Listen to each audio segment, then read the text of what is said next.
That's good. I have a glass of water here. I have an electrical circuit here. I'm going to take the water, I'm going to pour it into... No, I'm not. And don't you do that either. Everybody knows water and electricity don't mix. And there's a reason for that. The reason is that when your skin is wet, your resistance, the resistance of your body is much lower. So you're much more susceptible to possibly fatal electrocution. But what if you want to do a show outdoors? What if you have a tent show or you have a stage outside and you want to power up your audio or your video or your lighting? How do you do that safely? You use ground fault circuit interrupters, or GFCIs. That's why they were made. Now there's a lot of kind of mystery around GFCIs. There's some misinformation. There's a lot of questions around GFCIs. So we're going to talk about some of those issues. Anytime current is going through a conductor, it creates a magnetic field around that conductor. Now when I plug in a load, for example this light, the cable has a black conductor, a white conductor, and a green conductor in North America and other parts of the world. Under normal conditions, at any point in time the current is fed to the load through the black wire and returns to the supply through the white wire. So the magnetic fields cancel out. If something goes wrong, if there's a short to the chassis, short circuit, or if somebody's being shocked, then that means that some of the current is being diverted from the circuit, and that means that more current is going out than is returning, and that creates a magnetic field around the cable. Now if I have a GFCI plugged in, then the GFCI has a sensor that will detect the leakage current, the so-called leakage current, and at a certain level it will trip and interrupt the circuit and possibly save somebody's life. There are lots of different form factors for GFCIs. This is my portable GFCI. It's made by Yellow Jacket, the same people who make the cable ramps. And I like this because you can use it in many different situations. There are different classes of GFCIs. If you go and buy a GFCI off the shelf at Lowe's or Home Depot, or if you buy the Yellow Jacket, for example, this is a Class A device, which means that it has to trip if there's 6 milliamps of leakage or more, and it has to do it within 5.59 seconds. Now it turns out that most manufacturers will beat that spec by about 50%. So it will, at 6 milliamps it will usually trip at about 2 3/4 of a second, which is fast enough at that current level to save lives. 99% of the world's population would be saved by a Class A device. There are also Class C and Class D devices, as well as Class E, that have different trip levels.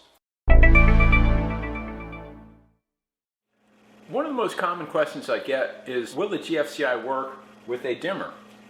So the way a GFCI works is that there's a sense coil that senses leakage current, and if the leakage is high enough, then it turns on the output of an integrated circuit chip that triggers a solenoid, and it interrupts the switching contacts and stops the flow of current. If I were to take my dimmer and connect it to my source of power, and then connect the GFCI to the output of the dimmer and plug the light into the GFCI,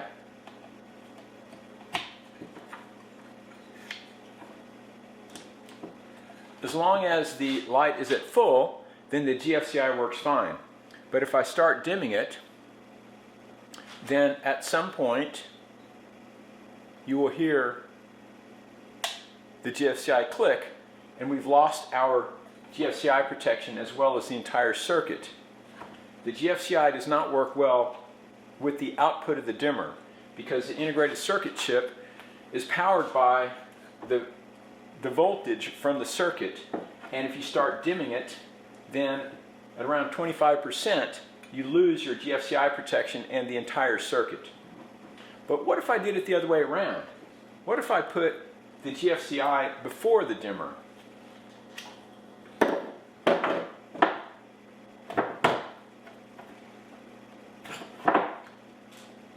So I'm going to connect the GFCI directly to the power. Then I'll connect the dimmer to the GFCI and the load to the dimmer. Reset the GFCI. And now you'll see I can take it to full, I can take it all the way to black, and it works just fine.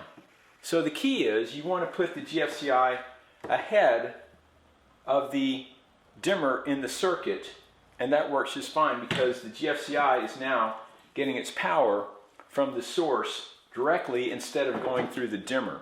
That works much better. Another thing that you'll want to do is make sure you put the GFCI at the end of the power cable rather than at the beginning. And the reason is that the insulation in a cable starts to deteriorate as soon as it's made. And the more you toss it around, the more you leave it out in the sun, the UV will deteriorate it, it'll start to flake, it'll start to crack, it'll start to outgas or dry out, and you get a little bit of leakage. And this Class A GFCI is very sensitive. 6 milliamps is 6/1000th of an amp. That's 0.006 amps. It's not very much leakage, and everything has leakage in it. The light has leakage, the dimmer has leakage, the cable has leakage, and the older the cable is, the more it's been tossed around, the more leakage there is. So if you put it at the beginning of the cable, then all of the leakage from the cable contributes to nuisance tripping, and you'll have a hard time getting your load to stay on. A lot of audio engineers tell me that they have trouble using GFCIs with their audio systems. So I highly recommend that before you scrap the idea of using GFCIs altogether, try getting a portable GFCI and using it with your audio system. Plug your power amplifiers directly into the GFCI to eliminate the leakage contributed by the cables, and you'll have a much better chance of getting it to work. Make sure you test it ahead of time. The last thing you want is to have nuisance tripping during a show.